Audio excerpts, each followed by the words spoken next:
Señoras y señores, bienvenidos, muy buenas noches. Gracias por acompañarnos. Esto es La Silla Roja, este espacio abierto al diálogo, a la crítica, al análisis, a la reflexión. Sean todos ustedes bienvenidos. El día de hoy hemos convocado a una autoridad en materia del agua, a un experto, académico, estudioso, investigador, articulista, editorialista, pues que nos ayude a entender qué es lo que está pasando, de qué dimensión es el problema que enfrentamos como país, evidentemente, pero también como planeta, porque este problema no es exclusivo de la República Mexicana. Le quiero dar la bienvenida al doctor Luis Zambrano. Tiene una larga trayectoria académica, es biólogo por la UNAM, tiene un doctorado en ecología, doctor, por la misma universidad.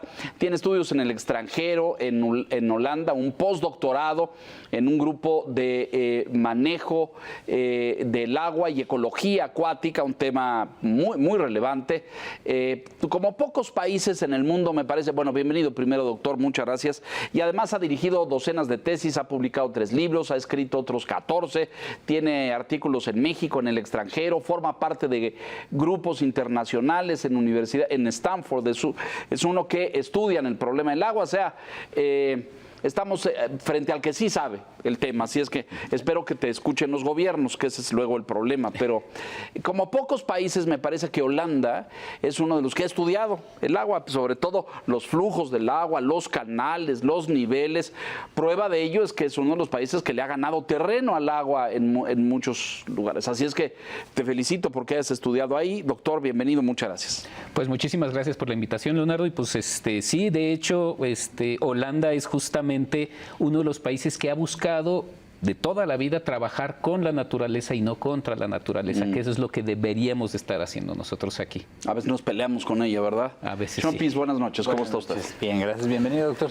Muchas gracias. Bueno, pues las escenas que vemos en los medios todas las semanas, doctor, son escalofriantes. Cuando volteo a ver las presas de Valle de Bravo, cuando volteo a ver lagos, en Zumpango vi hace poco y también me dejó aterrado. Chapala creo que se defiende un poco, pero fui recientemente y vi márgenes de pérdida de cuerpos acuáticos muy significativos, muy importantes. Entonces, está seco. Michoacán, ¿no? Terrible. Es decir, para donde voltea uno en el territorio nacional, ya hace un par de años presenciamos la crisis del agua en Nuevo León y lo que estaba enfrentando Monterrey y qué se ha hecho desde entonces. Pareciera que estamos llegando a un momento en el que ustedes, los ecologistas y los académicos, advirtieron hace 10 y 15 y 20 años decir, a ver, este es un tema serio, hay que estudiarlo, hay que afrontarlo, hay que tomar medidas preventivas, porque si no, nos vamos a quedar sin agua. Y hoy escuchamos esas voces en retrospectiva y decimos, híjole, tenían razón, ¿no? Nos estamos quedando sin agua. La primera pregunta es hacer un balance así de cómo está el panorama de la República Mexicana y si esto es cierto, es decir, porque luego habla uno, todos los detractores del cambio climático, que estoy seguro no formas parte de ese grupo, pero todos los detractores del cambio climático dicen, no, es que esto es cíclico, ¿no? El planeta se calienta, se calentó hace 500 años y luego se enfría y ahora se está volviendo a calentar. Pero los que sí estudian esto dicen, no, esto está fuera de toda proporción, la temperatura de los mares, la emisión de gases, la temperatura de la atmósfera, estamos haciendo y provocándole graves daños al planeta con el sobrecalentamiento. Entonces, ¿se nos va a acabar el agua, doctor? Yo creo que esa es una muy buena pregunta y se tiene que contestar dependiendo de la escala. O sea, este año vamos a tener serios problemas del agua, particularmente en las grandes ciudades como la Ciudad de México, que además vivimos, bueno, no solo en la Ciudad de México, sino en la zona conurbada, vivimos un porcentaje altísimo de la gente del país, ¿no? Claro.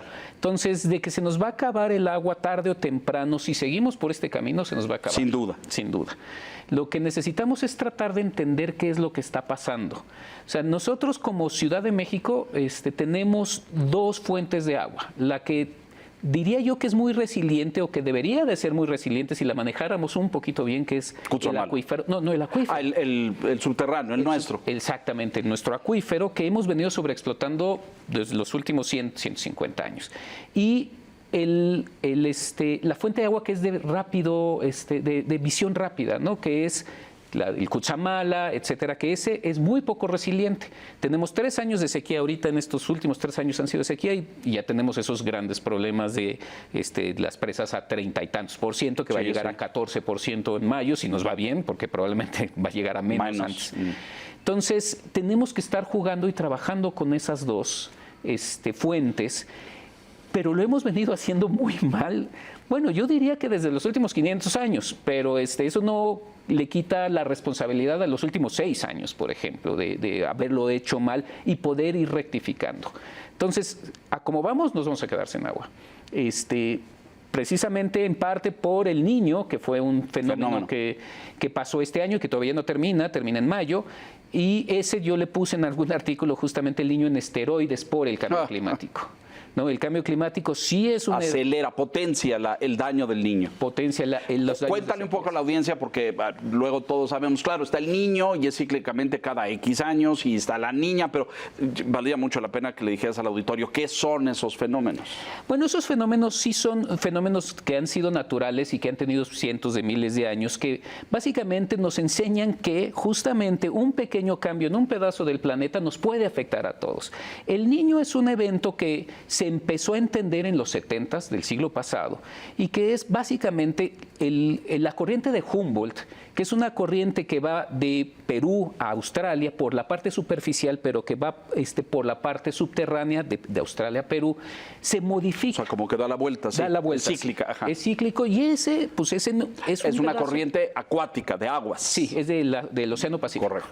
Que es parte de un gran engranaje de una serie de muchas corrientes que están en todo el planeta. De repente, entre 2 y 8 años se cambia. Y entonces, en lugar de ser superficialmente de Perú a Australia, es de Australia a Perú. Cambia. Y entonces modifica pues muchas más cosas de las que uno creyera, ¿no? O sea, se dieron cuenta, y por eso se llama el Niño, porque una de las cosas que modifica es las urgencias. Las urgencias es cuando choca el agua en el fondo, en el continente americano, hay muchos nutrientes que suben y esos son aprovechados por los peces y esos peces son la gran pesquería de Perú. Correcto. Cuando cambia, deja de ver esas urgencias y entonces baja la pesca. Baja mucho la pesca. Y entonces los pescadores le llamaban el Niño porque justo se veía en la época de Navidad. Y entonces bajaba mucho la pesca justo en la época de Navidad y por eso le pusieron el Niño en honor al Niño Jesús. Ah, correcto. Digamos. Ahora, no nos has dicho por qué cambia. ¿Por qué cambia? Porque son estas partes cíclicas de las grandes corrientes que de repente se van debilitando en cierto momento, cambian durante un año y se vuelven a retomar. Es un poco esto es cíclico. Esto es cíclico, pero repercute en los ciclos se han alterado, así como los agrícolas, quiero suponer, ¿o no? No, bueno, sí, en parte sí. O sea, lo que ha venido sucediendo con el Niño es que normalmente era cada 6 hacia 8 años y ahora se ha vuelto mucho más común. Más repetido, más digamos. Repetido en menos lapsos años. Más cortos. Exacto. ¿Y la niña? La niña es la respuesta al Niño, digamos. O sea, es como cuando está en un péndulo de corriente de un lado, cuando se termina el fenómeno, pues hay como un rebote, digamos, en términos sistémicos, y entonces empieza a haber más lluvias donde había menos lluvias, etcétera, etcétera. Pero en realidad es bastante más complicado de entender la niña que el Niño. Ajá. Y básicamente lo que se dice es un rebote general de la dinámica. Pero tú decías, para regresar a tu artículo, que es lo que detonó esto, ¿por qué con esteroides? ¿Qué ha pasado que se volvió o más intenso o más potente? ¿Qué pasó? ¿Qué pasó? Que bueno, está el cambio climático. Y el cambio climático sí lo que está haciendo básicamente es aumentar la temperatura del océano. En todo el planeta, y en ciertos pedazos es mucho más grave. Uno de los lugares en los que es más grave, o sea, por ejemplo, el Niño lo que hace es aumenta un poco la temperatura en el Pacífico, sobre todo en el Pacífico Norte. O sea, el fenómeno del Niño se engrana con otros fenómenos y con otras corrientes, la corriente del norte, y lo que hace es que genera más temperatura en el agua. En el agua. Y entonces... Y eso afecta a las especies. Eso afecta a las especies y a los huracanes. Y entonces, cuando tú tienes cambio climático con aumento de temperatura más el Niño con aumento de temperatura, tienes mucha más temperatura en ciertos momentos del año. Y Otis es el mejor ejemplo de Acapulco, lo que pasó en Acapulco. Lo que pasó, el un huracán de Otis, enorme potencia, muy destructivo. que nunca habíamos tenido, o sea, 2 huracanes categoría 5 no se habían tenido en muchos años. De hecho, el último huracán categoría 5 fue en el 2016. Y de repente tuvimos 2 huracanes categoría 5 en el mismo año, y uno de ellos chocó directo contra el continente, que fue Otis, que eso nunca había pasado en ningún huracán de categoría 5. Eso está relacionado con estas dinámicas, tanto locales, como es chocar de frente, como dinámicas globales, como es el cambio climático y el fenómeno del Niño. Elevar la temperatura genera huracanes y tormentas más potentes y más destructivas. Eso está comprobado, Eso no está es una comprobado. hipótesis. Sí, no, está comprobadísimo cómo se generan los huracanes. Y los huracanes, entre más caliente esté el océano, el agua, más motor tienen. Es como la gasolina, digamos, del huracán. Hablando de sequías, 3, 4 años de sequía fuerte y del Niño, bueno, evidentemente le ha pegado muchísimo a los ciclos agrícolas, ¿no? Hemos tenido problemas ahí con las cosechas. ¿En qué gastamos el agua, doctor? La pregunta es porque dicen que el sector agropecuario es el principal consumidor del agua. Digo, 70% más o menos, el resto se consume en las áreas urbanas. ¿Cómo está esa composición? Sí, o sea, evidentemente el sector agropecuario es el que más consume agua en ciertas zonas, pero otra vez tenemos que pensar en términos de escala. Si uno ve el país, pues 70 contra 30, pues ya uno dice, uno tiene que... El campo. El campo, pues es el gran problema, pero el campo es el que nos da de comer, entonces no podemos reducir esas cantidades. Pero por otro lado, el campo no es el que está afectando, por ejemplo, la falta de agua en la Ciudad de México, donde vivimos el 70% de las personas. Entonces, a la hora de buscar responsables y de cómo modificar las cosas, tenemos que trabajar a distintas escalas. En el caso de, por ejemplo, la Ciudad de México, donde necesitamos obviamente mucho menos agua que en el campo, pero que tenemos muy poca agua, tenemos que empezar a revisar dónde estamos gastando esa agua de manera urbana y por qué estamos manteniendo esos ciclos de un déficit tan grande en términos de agua, porque podríamos tener un balance hídrico muy bueno, por ejemplo, en la Ciudad de México. Llueve 10 veces más en la Ciudad de México, llueve 10 veces más de lo que requerimos de agua. ¿A dónde se va el 90%? No lo reutilizamos, no lo reciclamos, lo perdemos. Reciclamos, lo perdemos. De hecho, mucho se evapotranspira porque llueve y se evapora, pero mucho otro pues se va directo al drenaje, ¿no? Sí. Y del drenaje se va al túnel emisor oriente y del túnel emisor oriente se va directo al Pánuco, ¿no? Entonces, ese es el pedazo que decimos, bueno, ¿por qué en lugar de no mejorar nuestras infraestructura para reciclar sobre todo la que viene de lluvia o para captar sobre todo la que viene de lluvia, estamos teniendo estos desperdicios completos en el manejo? Ahorita vamos a las políticas o a las estrategias porque dices ahí hay errores de planeación, pero regresemos a la sequía, que me parece muy importante. La sequía es la misma que hemos tenido en el pasado, tenemos una sequía más aguda ahora por el tema del sobrecalentamiento, o es una sequía más prolongada, más extendida. Esta es una sequía muy prolongada, llevamos 3 años de sequía. Y sequía quiere decir baja lluvia o ausencia total de lluvia. Baja lluvia, una lluvia mucho más, o sea, el promedio de lluvia mucho menor que un año que en promedio general. Ok. ¿Por qué estos 3 años, 2 han sido de sequía que podría ser más o menos cíclica y ocasionada por el cambio climático, pero este tercer año tiene que ver además el Niño, el fenómeno. Ahora, no han sido las sequías más intensas. La más intensa que hemos tenido este siglo fue en el 2012. Fue muy intensa, pero solo fue un año. Y ahí es donde tenemos que tratar de entender las escalas y las resiliencias de los sistemas, sobre todo superficiales. Si yo tengo una presa llena y la vacío al 40% y tengo una sequía, pues todavía me queda ese 60%. Y el siguiente año a lo mejor se vuelve a llenar, porque ya dejó de ser sequía. Si yo tengo una presa que la bajo al 40% y luego el siguiente año tengo otra sequía y el siguiente año la bajo más. Bueno, hoy tenemos a 30, en niveles las de Valle están a 37, 36. Efectivamente, porque llevamos 3 años seguidos. Entonces, el gran problema que hemos tenido en estos años no es solo la intensidad, que no han sido tan intensas como la del 2012, sino la prolongación, ¿no? Ustedes, los que estudian esto, ¿tienen modelos predictivos? ¿Pueden decir, o sea, la sequía va a durar un año más, va a durar 2 años más? o ya viene un año que va a cambiar. ¿Se puede medir esto? ¿Se puede hacer? No se puede predecir. No se puede. No se puede. De hecho, la teoría del caos, la teoría que se genera a partir de la teoría del caos, surge a partir de la falta de predecibilidad en términos atmosféricos, ¿no? Y tiene que ver con que un pequeño cambio en un lugar puede desatar cambios drásticos en un año. Entonces, no podemos predecir lo que va a pasar en un año. Y menos ahora porque efectivamente el cambio climático lo que ha hecho es modificar esos patrones que antes nos decían, bueno, va a empezar a llover el 15 de mayo, por esas fechas empieza a llover. Ya se acabó, ¿no? Y entonces, y no sabemos, o sea... Yo pertenezco a esa generación de los que estudiabas en la primaria y secundaria. No, pues la temporada de lluvias en el centro de la República Mexicana es de mayo a septiembre. Exacto. Eso ya se acabó, ya no existe. Ahora llueve en diciembre o no llueve en el verano. Es decir, sí. Y esto es producto del cambio climático.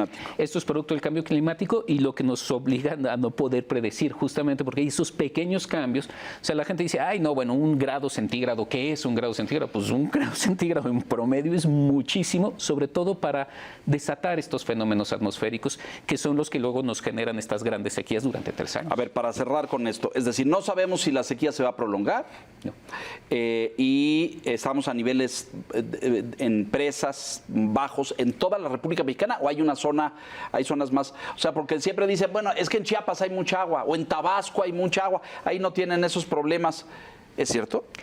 Sí, bueno, o sea, la sequía sí está prácticamente como del centro-sur hacia el norte. Hacia el norte. Sí está todo el país ha estado seco en los últimos 3 años. O sea, Sinaloa, Chihuahua, Todos. Sonora, Tamaulipas, ahí no hay...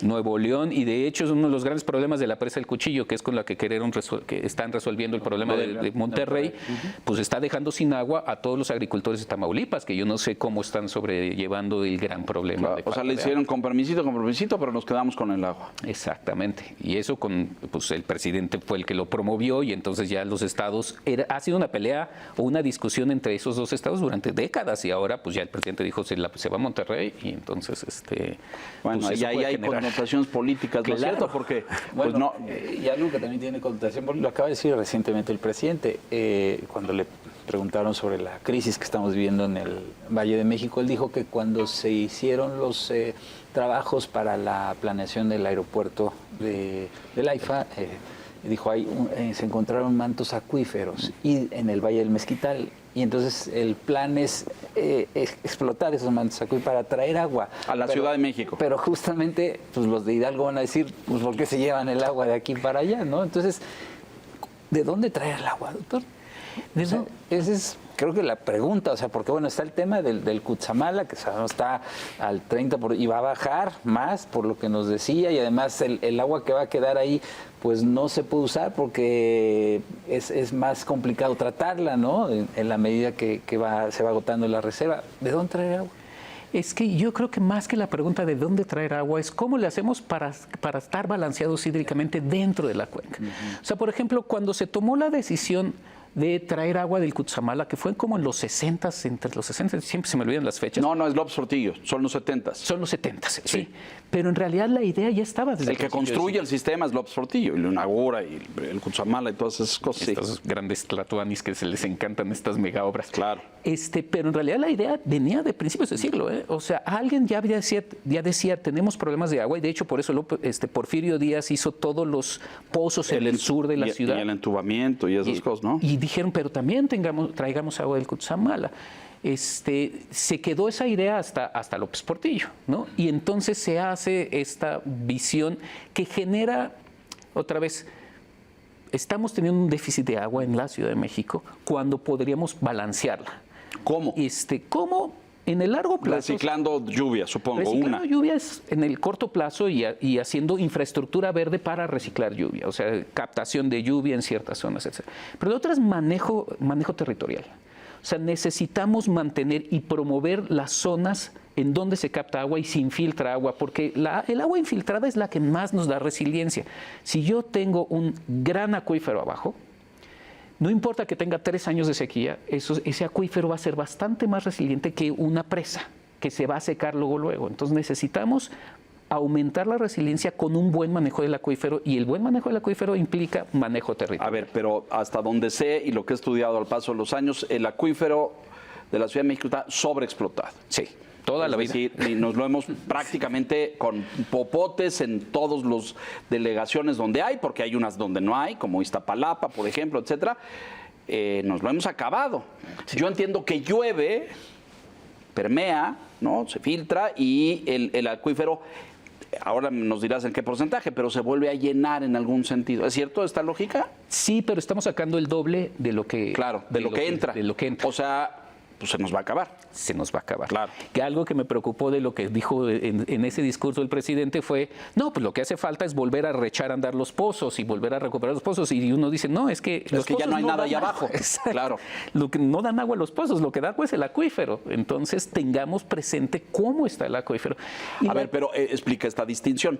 ¿Los pozos se extraen del acuífero o no? Sí, claro, los pozos se extraen del acuífero, pero el pozo per se no es que sea el problema. El pozo es el extractor del acuífero. Claro, es el mecanismo, pero lo que pasa es que no hay en el acuífero. Exacto. O no va a haber, entonces, pues aunque echen a andar los pozos, pues no van a sacar nada, ¿cierto? Ese es el gran problema, ¿no? Ese es uno de los grandes problemas, y entonces con agua y SACMEX se han puesto a ver cuánta agua nos queda en el acuífero. ¿Y se mide esto? Pues hasta donde la última vez que yo escuché el último de SACMEX no sabían exactamente cuánta agua había en el acuífero, lo cual nos preocupa porque ahorita vemos la presa de Valle de Bravo, que sabemos cuánta agua hay, en el acuífero no sabemos. No sabemos. Y hay otro gran defecto. O sea, un día pueden amanecer con la noticia de que con la pena, pero... Más o menos. O sea, no hay agua en el acuífero. Exacto, de repente empiece a reducirse mucho, o sea, no de un día para otro, pero sí de 2 meses para otro o alguna cosa así, que empiece a reducirse. Pero doctor, yo creo que estamos en esa ruta clarísima, nada más un ciego no lo vería, ¿no? Es que ese es el gran problema. A ver. Ese es el gran problema, que lo que estamos viendo y lo que hemos visto, o sea, desde tiempos inmemoriales en términos del manejo de agua, es que pensamos en el manejo de agua en términos de demanda y no de oferta. Esto es, de repente hay una gran torre que dice necesito 20 metros cúbicos por día de agua o 200 metros cúbicos por día de agua. Una torre de departamentos. Una torre de departamentos o una empresa, una industria que dice necesito 200 metros y SACMEX o Conagua evalúan la pertinencia no con respecto a lo que tienen, sino con respecto a lo que está pidiendo el constructor. Y entonces no sabemos. Claro, hay esta creencia de que es inagotable, de que tenemos para darle a todo el mundo. Exactamente. Pues con la sorpresa, pero no, están las fotos del Cutzamala, es apabullante, ¿no es cierto? Esas son las fotos que nos deberían de decir, bueno, ya por fin debemos de estar pensando más bien en qué es lo que tenemos para ver cómo lo distribuimos y no en que pues el que tenga más saliva tenga más pozos, porque eso es lo que hacen. Luego, no, pues si hay pertinencia, esta empresa puede generar su pozo, yo le doy una concesión de pozos.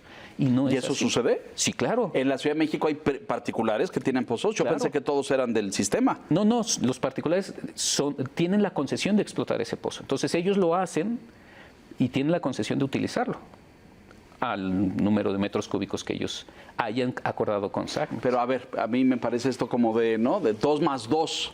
Aquí tendríamos que haber dejado de construir, perdón a los señores desarrolladores y constructores, pero yo sé que hay demanda de vivienda porque seguimos creciendo, pero si hubiera planeación estratégica, diría, a ver, aquí ya no va a haber agua, entonces con la novedad ya no puede haber más vivienda, porque ahí está la torre esta nueva en Churubusco, ¿no? Sí, mítica. La mítica, sí, que no sé cuántos pisos tienen, pero tiene muchísimos. Sí.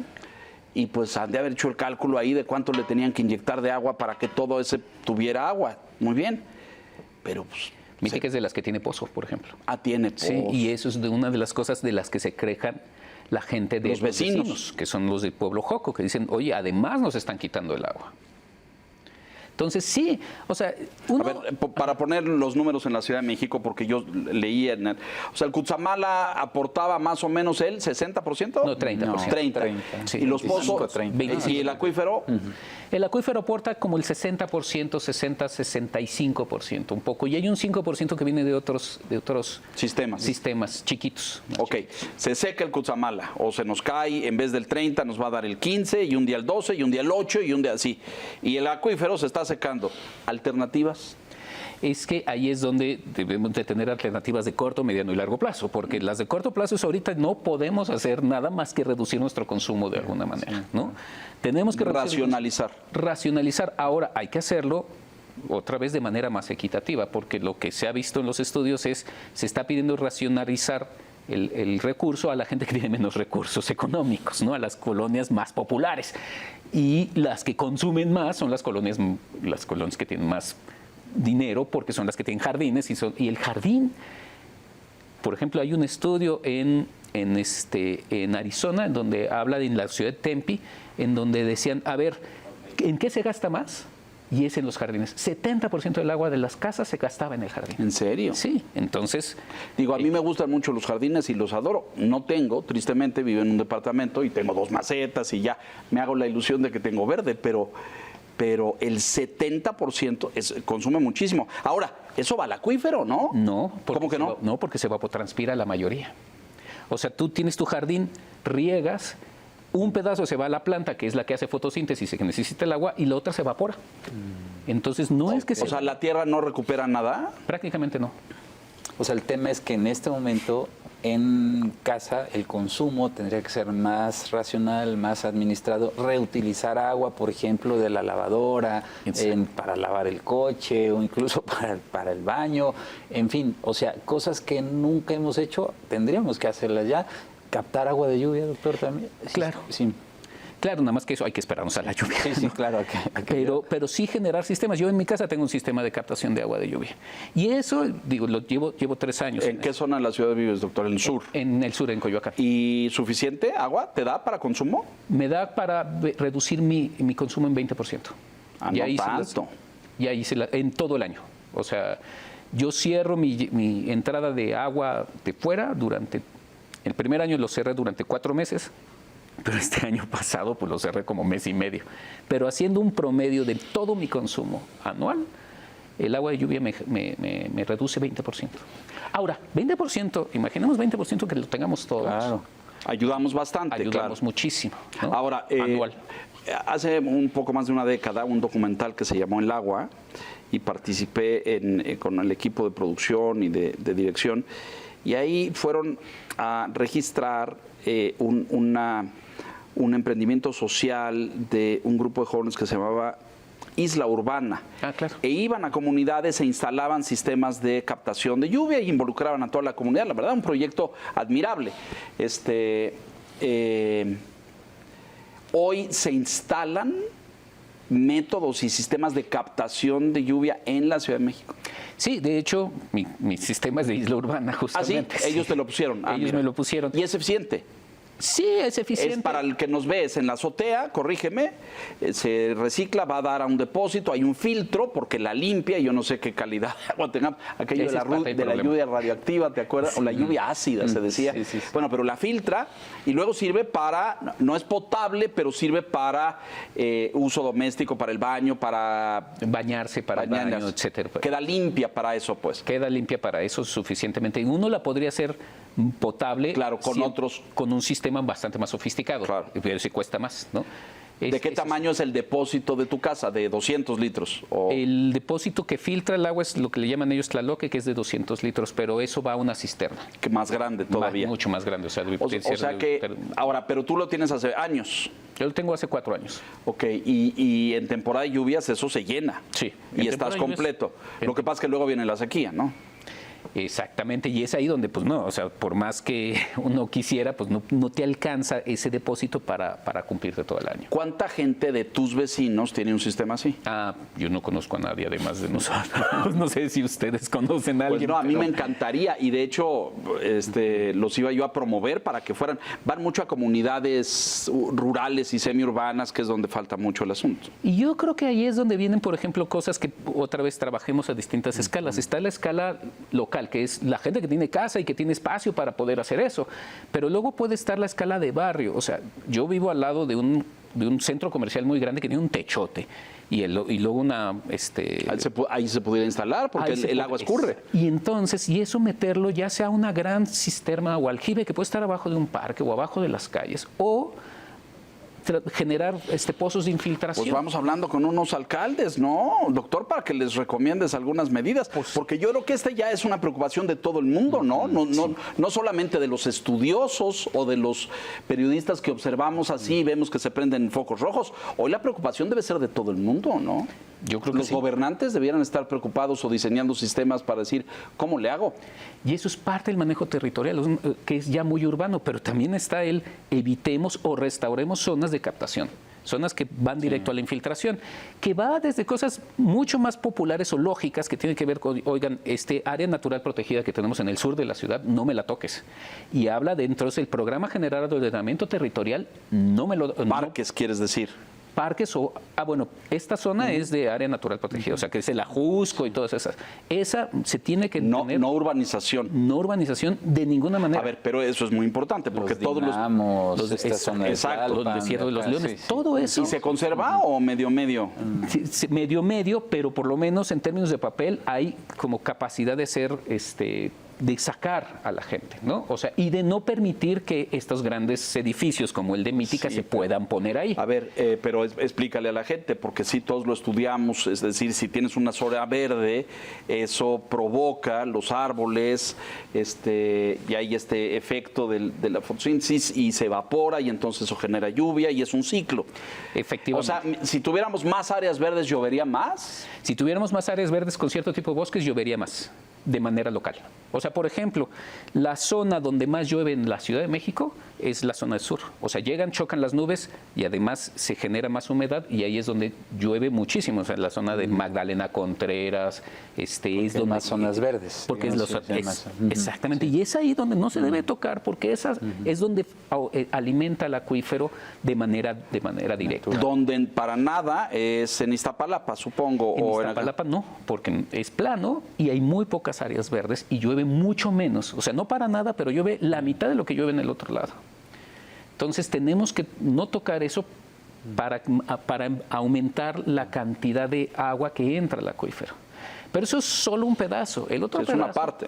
Esa es una parte. La otra parte es tocar las zonas urbanas. Y esa parte ya entran luego estas disyuntivas de saber a qué le doy más peso. A mantener dinámicas del agua, del flujo del agua puede ayudarnos bastante más, o a generar infraestructura. Les voy a poner un ejemplo de una idea que a mí me parece genial, pero que no ha sido bien recibida. Doctor, este es el foro. La restauración del río La Piedad, por ejemplo. Ah, el viaducto, el Lo que que está es viaducto. entubado. Exacto, que se entubó con Miguel Alemán. Sí, pero eso debe estar seco, ¿no? O ahí hay agua hay de... agua. ¿En Hay serio? agua, que mezcla con agua de Residual, caño, sucia. Ajá. residual, pero sí tiene agua. Ese río tiene agua porque es una escorrentía que viene justamente de los dínamos y toda esa zona. Entonces, O sea, si limpiáramos eso, podría ser reutilizable. si limpiáramos eso y le quitáramos pedazo a la calle, podría ser reutilizable. Y ese es el tipo Ese de es un cosas. tema que siempre me ha sorprendido, ¿no? Porque uno voltea a ver cualquier ciudad europea o incluso americana, Canadá, etcétera, y todas tienen un río y todas tienen hasta las secas estas en Texas hay. San Antonio tiene río, es un riachuelito ahí, digo, no es el Potomac, pero es un río. ¿sí? Austin tiene, y es Texas, ¿no? Que es el desierto. Y aquí, claro, en estos gobiernos de esa época dijeron no hay que entubarlo para que crezca la ciudad y la modernidad. Y se entubó el Churubusco, se entubó el Piedad, La Viga. la Viga y se nos acabó. Tenemos 43 ríos en la Ciudad de México. 43. Y teníamos un sistema de 5 lagos. Uno era el de Zumpango, justamente. Y se nos acabó. Y nos lo hemos venido acabando. Ahora, no quiere decir que regresemos ahí y entonces Sí, hagamos vamos a los poner 50. la laguna de otra vez. No, claro. Se trata de ya de empezar a buscar los sitios como acupuntura, a los sitios que son fundamentales para empezar a restaurar. Y ahí sí es ver en las disyuntivas hacia dónde vamos. Si vamos hacia una ciudad con menos agua y entonces tenemos que buscar agua de Condorcet y entonces sí empecemos a pensar de dónde la traemos, pero eso genera efectos negativos en otros ecosistemas. O sea, traer del Cutzamala tiene efectos negativos en todo el Estado de México y todo Michoacán. No es así nada más, sino tiene efectos negativos. Entonces, si pensamos en todo el efecto negativo que podemos tener, más el efecto de la cantidad de energía que tenemos que hacer, porque en Cutzamala necesitamos mucha energía para subir los 1000 metros, para Claro, a bombearla, claro. y eso obviamente promueve cambio climático, ¿no? Luego sacarlo al Pánuco, y entonces estamos afectando el Pánuco, O tratamos de empezar a ver cómo le hacemos para, quizá no ser autosostenibles, pero por lo menos reducir ese déficit lo más posible para que el propio Valle de México. Ahí vamos. Vamos a tener que hacer una pausa, porque si no los señores se enojan, pero lo que estoy entendiendo es que es multifactorial, es decir, no hay una solución, sino hay un conjunto de soluciones. ¿Lo estoy entendiendo correctamente? Exactamente. Está aquí una autoridad en materia de agua, el doctor Luis Zambrano. Vamos a mensajes, volvemos enseguida.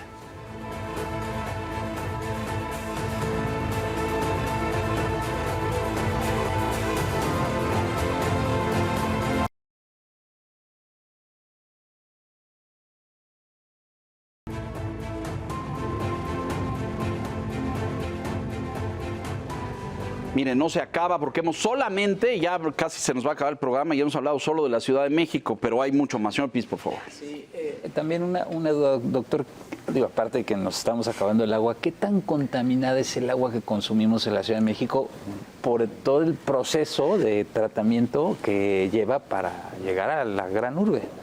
Híjole, sí, esa es una gran pregunta también. Y la que estudia muy bien eso es la doctora Marisa Massari del Instituto de Ecología de la UNAM. Y nunca me gusta hablar con ella de estos temas porque siempre salgo muy deprimido. Tristísimo, ¿verdad? Tristísimo, y así como que, oh, Dios santo. En realidad, en muchas ocasiones, el agua no está tan mal. Cubre todos los estándares. Incluso el agua que uno saca de su grifo, si su tinaco está bien, puede ser incluso bebible. Pero hay zonas y hay épocas en las que eso no pasa. Y entonces uno tiene que tener mucho cuidado en lo que está tomando. Incluso de las de botellita. ¿Sí? O sea, porque las de botellita en realidad es un gran negocio que es una de las cosas más antisostenibles. Las de botellita utilizan el agua que nosotros tomamos, le dan un último tratamiento que es mucho más barato y la venden 10,000 veces, sin exagerar, 10,000 veces más cara. O sea, el litro que consumimos abriendo la llave cuesta 10,000 veces menos que la de la botellita. Y además de que ensucia y genera pets, etcétera, etcétera. No, y esa tampoco. Es que esa es otra, ¿no? Que ahora compramos el garrafón de agua y en unos meses o en unos años ese garrafón va a costar mucho más. Y justo es el agua que tenemos en casa, pero le dan cierto tratamiento para hacerla pura, digamos. Para acabarla de ser potable, pero no necesariamente. O sea, ella ya hizo análisis de todas y ninguna pasa los estándares. Entonces, sí cuesta trabajo. O sea, sí no es un tema fácil. En muchas ocasiones sí no estamos bebiendo agua de buena calidad. Pero en muchas ocasiones sí, también hay que poner las buenas noticias. El resto del país, bueno, ya estableció perfectamente, en la Ciudad de México las estrategias de solución son multifactoriales. Hay que mejorar el acuífero, hay que evaluar el futuro del Cutzamala. Esto que nos va a dar 30 años más, nos va a dar 5, nos va a dar, ¿cómo está el tema? El futuro del Cutzamala depende de cuánto cuánto cambie cuánto genere el cambio climático en términos de sequías. Si seguimos con sequías, el futuro de Cutzamala pues, nos da 3, 4 años. Y se acaba. Sí. Y la infraestructura, ¿no?, hídrica que tenemos en la ciudad, ¿no? Invertir también, que eso cuesta, ¿no? Eso cuesta. Y la infraestructura hídrica ahorita ya está muy vieja en toda la ciudad. Tiene más de 50 años y hay que cambiarla toda. Y eso es carísimo. Pero no le estamos invirtiendo absolutamente nada. Para que nos entienda, estamos hablando de todo el sistema de tubería subterráneo. Tanto de agua que provee como de agua que desecha. De salida. Sí. Esa está pésima, en pésimas condiciones. Por edad, nada más por edad. Yo algún día, Ramón Aguirre, que dirigió el sistema de eso, me dijo que eso tiene más fugas y tira más agua de la que recibimos. Tira como el 40%. Imagínate. Del agua. Sí. Y fue justo Ramón Aguirre el que en una conferencia dijo así como no sabemos cuánto agua hay en el acuífero cuando era jefe del SAC. Así es. Sí. Muy, muy, muy honesto. Pero si de ese sistema se pierde el 40%, ¿eso va al acuífero? No necesariamente, porque como lo otro también está roto, muchas veces toda esa agua que va en la tubería de potable se va directo a la tubería de desagüe. Entonces no necesariamente o brota, porque hay que pensar que también el acuífero no es una esponja. Luego se piensa que aquí abajo hay una esponja. Y no es así. Y no es así, es súper complejo, es tan complejo como arriba. Entonces hay pedazos que son impermeables y entonces el agua escurre por abajo hacia un pedazo que es donde está el drenaje y entonces se va por el drenaje. O hay pedazos que brotan. Aquí bien cerquita de en todo lo que es el Pedregal de Santo Domingo hay muchos manantiales porque cuando llueve por el Xitle el agua corre mucho más rápido y ahí es la zona más baja, ¿no? Bueno, la zona más baja es el Estadio Azteca, por cierto. Este tema de estoy pensando en las zonas que no tienen agua, siempre se dice de Iztapalapa y que no tienen forma de tener agua. Porque ahí el acuífero está seco, ¿por qué razón? El acuífero es que precisamente como no es una esponja, pues la zona de Iztapalapa tiene como ciertas barreras y el acuífero en esa zona roca impermeable y entonces tiene menos agua por un lado y por otro lado está más contaminada. Entonces no se puede usar. Entonces más bien la distribución tiene que ser por tubería. Que eso es otro, volviendo un poco al tema del AIFA, de que se encontraron con que había un acuífero. No es cierto. O sea, el anuncio, los estudios de los acuíferos aquí en México tienen decenas de años y hay expertos en toda la zona y saben perfectamente. Entonces no es que de repente, me encontré un riachuelo aquí. No es cierto. O sea, esos acuíferos ahí estaban y por alguna razón no se han pasado a la Ciudad de México porque se afecta a muchas otras ciudades y muchos otros pedazos, ¿no? El punto más crítico del país es la Ciudad de México por el volumen, por el tamaño, por la demografía, por todo. Pero luego, ¿qué? Guadalajara, Monterrey, Puebla, las grandes urbes son las más... Porque luego yo volteo a ver las zonas del norte y también están en unas condiciones muy frágiles, ¿no? Sí, yo ahí me iría que, bueno, obviamente las ciudades, por ser ciudades y porque tienen el 70% de la población, son de las más vulnerables a la falta de agua. Pero volviendo un poco a la agricultura, no me acuerdo desgraciadamente no me acuerdo exactamente la cifra, pero según yo el 40% este año se perdió el 40% de producción agrícola de maíz en particular por falta de agua. Y entonces 40% que vamos a tener que importar. Claro. Sí. Y eso es gravísimo también, ¿no? Entonces yo no solo me iría a la densidad de personas, sino de lo que nos estamos alimentando esa cantidad de gente. Y también es muy grave estar Pero ¿cómo se hace esto en los países serios? Categoría a la que no alcanzamos, evidentemente, pero hay un mastermind, una gente que planea, hay un gran cerebro que dice, o sea, en Holanda o en Dinamarca, donde les pasa lo que les sobra es agua, pero es agua salada, es agua de mar, etcétera. Hay alguien que diseña un plan y que dice, es decir, aquí tendría que haber la Comisión Nacional del Agua y decir, Tamaulipas lo va a enfrentar así, Coahuila lo va a enfrentar así, Sinaloa lo va a enfrentar así, o cada entidad tendría que hacer su propio plan y su propio diseño. Yo creo que hablamos en dos pedazos. Uno es, no cada estado, porque los estados no se dividen por cuencas. Yo me pondría por cada gran cuenca. Las cuencas son los parteaguas del agua. O sea, las son cuencas los depósitos. Son los grandes depósitos, ¿no? Las cuencas son estas grandes divisiones geográficas en donde hay más lluvia o menos lluvia dependiendo de la cuenca, ¿no? Entonces, yo me iría más bien no por estado, sino por organismo de cuenca. ¿Así está en la Conagua?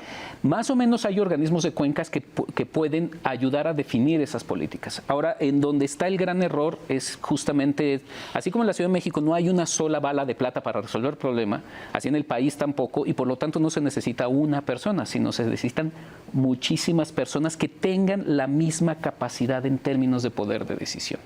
Y eso es algo que yo aprendí justamente en Holanda, que es sentar a la mesa a la gente con diferentes intereses, dentro de los cuales están obviamente pues, los industriales, pero están los políticos, pero están las comunidades también que viven del agua, pero también están los defensores de la naturaleza, que también requieren estar ahí.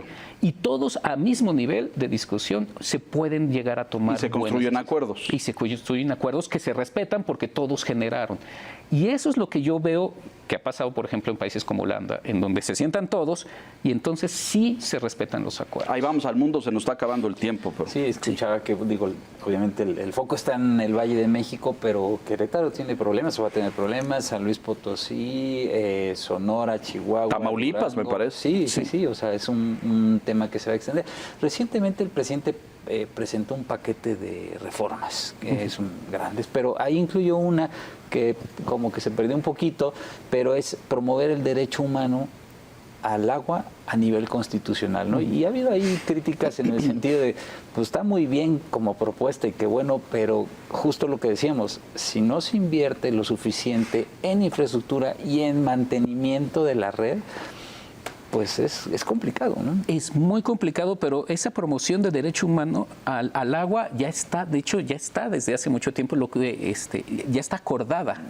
Lo que se tiene que meter es en la Ley General de Aguas, en la nueva Ley General de Aguas, esa promoción de derecho humano al agua. Sí. Ahora, en ese sentido, efectivamente, no es nada más decir pues, que sea derecho humano para todo el mundo y entonces que todo el mundo la tenga, sino que tiene que estar acompañada de muchas políticas, dentro de las cuales está un poco, a ver, busquemos la forma de la toma de decisiones para que todos salgan ganando. Y entonces tenemos que generar estas grandes discusiones a mismo nivel, en donde además tenga legitimidad a las personas que están en esa discusión, porque se puede meter cualquier persona a romper la propia mesa de negociación. Con frecuencia tengo la impresión, y es lo que pasa porque esas ideas, a lo mejor en esta administración, pues no son malas. Lo que pasa es que luego no se articula todo lo que viene en conjunto. ¡Ay, el derecho al agua! Pues está muy bien, nadie niega que todo ser humano debiera tener derecho al agua, pero ahora tienes que tomar una serie de medidas, diseñar estrategias, instrumentar mecanismos para que ese derecho sea ejercible, ¿no? Porque si no, pues ya está en la ley, pero a ver, díganles a los de Iztapalapa o a los de Tamaulipas o a todos estos, en San Luis Potosí, donde Querétaro está sufriendo problemas serios, hay zonas muy áridas ahí, que digan, ¿tienen derecho al agua? Pues sí, yo sí tengo derecho al agua. A ver, ¿y luego? ¿Dónde voy o dónde me formo? ¿O le pico en mi patio? ¿Cómo le hago? Es decir... Ese justo es el problema. Y de hecho, esa discusión, digo, yo he estado involucrado, llevamos 15 años discutiendo la nueva Ley General de Aguas, justamente incluyendo lo del derecho al agua. Derecho humano al agua, sí. El derecho humano al agua. Y déjame decirte que efectivamente lo más difícil es justamente cómo le haces particular, en donde nadie salga perdiendo y nadie vaya a boicotear eso porque está perdiendo. ¿Y cómo vas a articular justamente? Y ahí es donde me sale lo ecólogo, lo siento mucho, pero porque la base del flujo de agua y de la accesibilidad del agua es el equilibrio ecológico. Es justamente si la tú le das en la torre al medio ambiente, pues no va a haber agua, aunque la ley diga que tienes... Exactamente. Y entonces incluye hasta todo eso, o debería de estar incluido hasta todo eso. Y eso es muy complejo. Y meterlo así nada más, pues sí, sale como dices tú, Leonardo, o sea, no funciona. La Ciudad de México, me parece que es el gobierno de Marcelo Ebrard, no estoy seguro y tampoco es personal, pero construyó una gran planta recicladora. Y recuerdo imágenes de unos tanques de no sé cuántos metros de altura, parecían de esas plantas de harina gigantescas. No la acabó, se la pasó a la siguiente administración y luego ya no supimos, y tengo la impresión, tengo el temor terrible de que eso se haya quedado ahí como un elefante blanco. Dime que estoy equivocado y que eso está funcionando. Pues según yo no, pero no estoy tan seguro porque la verdad es que la recicladora de agua, dices tú. Sí. O sea, la principal recicladora de agua. Si ubicas ese proyecto, sí, ¿no? Sí, gigantesco, con 5 tanques verticales de según millones de litros para la Ciudad de México, porque ese es el otro tema del que no hemos hablado y nos quedan 4 minutos, pero reciclar es una medida. Claro. Limpia, o sea, ya la usé en el baño, la usé en la regadera, me lavé los dientes, que eso vaya a un depósito, se limpie y luego pueda ser reciclable. ¿Eso está medido en el mundo? Sí, ¿Qué porcentaje te puede realimentar? No sé si está medido en el mundo de que el porcentaje, pero de que está comprobado de que esa es la forma en la que uno puede llegar más a la sostenibilidad, sí. Claro, se tiene que generar una gran infraestructura en términos de potabilizar el agua si la quieres meter otra vez a la potabilización, o si solo la vas a usar para regar jardines o ese tipo de cosas, pero de que se puede y se debe, se puede y se debe. ¿Qué país es ejemplar en este sentido, dirías tú? ¿O cuáles son los más avanzados? Hay algunas en su ciudades en manejo? Estados Unidos que lo tienen. Han sido eficientes. Sí, que han sido bastante eficientes. ¿Sí ubicas esta planta que construyó? Sí, lo ubico, pero la verdad es que le perdieron la pista, ¿no? Sí, porque normalmente nos vamos por volúmenes y el volumen es planta de tratamiento. ¿Sí sabes si está activa esa cosa o no? No lo recuerdo, la verdad, en este momento no lo recuerdo, pero lo que iba a plantear también, el otro tema que creo también es parte del debate es cobrar el agua. ¿Cómo cobrar el agua? O sea, ¿qué debemos cobrar del agua? Digo, porque pues los consumidores pagamos la energía eléctrica, pagamos el gas, pagamos los servicios de telecomunicaciones, pero no estamos pagando adecuadamente el agua. Efectivamente, y ese es uno de los grandes discusiones que estábamos en la Ley General de Aguas, o sea, cuando lo estamos planteando desde la sociedad y desde la academia, que nos llevó todo Peña Nieto, por cierto, o sea, todo el sexenio de Peña Nieto estábamos ahí discutiendo con las comunidades justamente, faltaba solo el gobierno. En ese sentido, ¿qué pasa cuando no cobras el agua o sí cobras el agua? O sea, Exacto. y digo, o sea, hay gente que dice, ay, no, pues si cobro el agua, entonces la gente que tiene menos capacidad económica no la va a poder utilizar. Y entonces lo que uno dice es, bueno, entonces haz subsidios escalonados, ¿no? Digamos, para la gente para mantener el derecho humano al agua, ¿no? Entonces la gente que tiene menos capacidad económica le subsidias mucho. Y la gente que tiene más capacidad económica sí le tienes que cobrar más. No solo la electricidad para sacarla, no solo la tubería y la infraestructura, sino el agua misma, ¿no? Y que además tiene la capacidad de pagar. O sea, la verdad es que el agua es baratísima, la que nos llega del filtro. No, en México yo creo que no hay país que la tenga más subsidiada que esta, ¿no? Exacto. Entonces sí tenemos que hacer esos Tenemos que ir a ese debate, ¿no? Tenemos que ir a ese debate muchísimo. Porque además lo peor de todo es que es agua, o sea, ese dinero que estamos pagando ni siquiera se revierte necesariamente a mejorar la infraestructura, se va a otras cosas de la ciudad. ¿Algún comentario breve, un par de minutos, sobre el mundo? Decíamos al principio, no es un problema exclusivo de México. Otros países se enfrentan el mismo problema. ¿Cómo se ve el panorama mundial, doctor? Miren, bueno, yo quiero terminar con algo optimista, pero se ve muy negro, ¿no? A nivel mundial se ve negrísimo porque el cambio climático, las modificaciones en estas corrientes, lo único que están haciendo es modificando la dinámica hídrica en todos los ecosistemas y todas las cuencas. Entonces, por ejemplo, ahorita el cambio, se está viendo que hay un cambio mucho más radical en la corriente esta del Golfo de México, que además incluso hasta fue motivo de la película esta del Día Después de Mañana, o que cuando se rompe esa, se va a modificar mucho la dinámica atmosférica de todo el norte. Entonces va a impedir la producción de alimentos en muchos países templados. Y eso sí es de un día para otro. O sea, no es que, así. Sí, o sea, bueno, de un año para otro. Y no es que se va a inundar de nieve Nueva York y todas. No, eso no va a pasar. Pero no va a haber una glaciación. No va a haber una glaciación de un día para otro. Sí. Va a haber un aumento en la reducción de temperatura. Va a haber una reducción de temperatura en unas zonas en las que normalmente son buenas para la agricultura y ahora no lo van a hacer. Entonces vamos a tener un problema serio de falta de agua y falta de alimento en muchas partes del planeta. Entonces, hay ciertas zonas en las que van a tener sobra de agua y hay zonas en las que van a tener... apocalíptico, doctor. Pues sí. No quisieras, pero... No quisiera, y además creo que todavía estamos a tiempo y esa es la parte que yo quisiera. O sea, seguimos como estamos y seguimos con la visión que tenemos ahorita de crecimiento económico y desarrollo y entonces, y justo estos países, admirar estos países en las zonas de la península arábiga porque no, pues ellos sí han logrado resolver el problema del agua, pero en realidad eso es un costo ecológico altísimo. Y su solución es que desalinizar y pombear agua y entonces eso genera mucho costo ecológico. O sea, lo que pasa es que tienen el dinero para hacerlo porque tienen todo el petróleo. Entonces, yo me acuerdo haber escuchado a la gente, ay, qué maravilla, Qatar, que mantienen los carros prendidos todo el tiempo para que se enfríen, porque con el calor que hace, si los apagas y los vuelves a prender, gastan más. No los puedes volver a prender. Contaminan brutalmente. Pero pues, imagínate la huella ecológica de tener tu carro prendido 24/7, ¿no? Ese es el tipo de problemas a los que nos vamos a enfrentar si seguimos por ese camino. Si no, vamos a pero podemos cambiar. Eso sí es lo que quería yo decir, podemos cambiar. Yo creo que hay que quedarnos con esta idea de que debemos cambiar, hacerlo ya. Y creo que en buena parte la mitigación empieza desde casa, ¿no? Siendo más conscientes de que estamos frente a una crisis hídrica y si no tomamos acciones en lo individual, pues esto va a acabar muy mal, ¿no? Estoy completamente de acuerdo y yo le añadiría y la presión social para que se modifiquen las políticas públicas. Exacto. Pues ojalá y te escuchen, doctor, y que esto sirva para que las autoridades responsables tomen conciencia de esto, porque, o sea, no es de mañana, ¿no? Es casi de acción urgente. Me encantaría programas como estos de Isla Urbana para ir multiplicando sistemas de captación de lluvia en muchos hogares, por ejemplo, o instalar y difundir la cultura de sistemas de reciclaje, ¿no?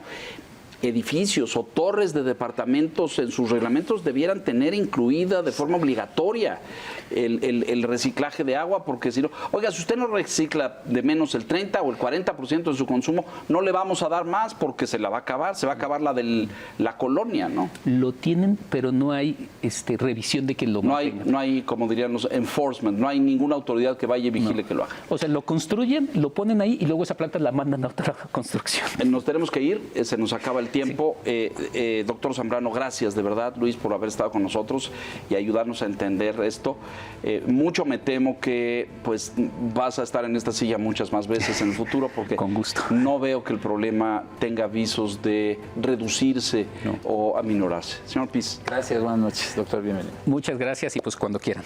Y a usted que nos hace el favor y la gentileza de escucharnos aquí puntualmente en La Silla Roja la semana entrante. Hasta entonces, gracias. Buenas noches.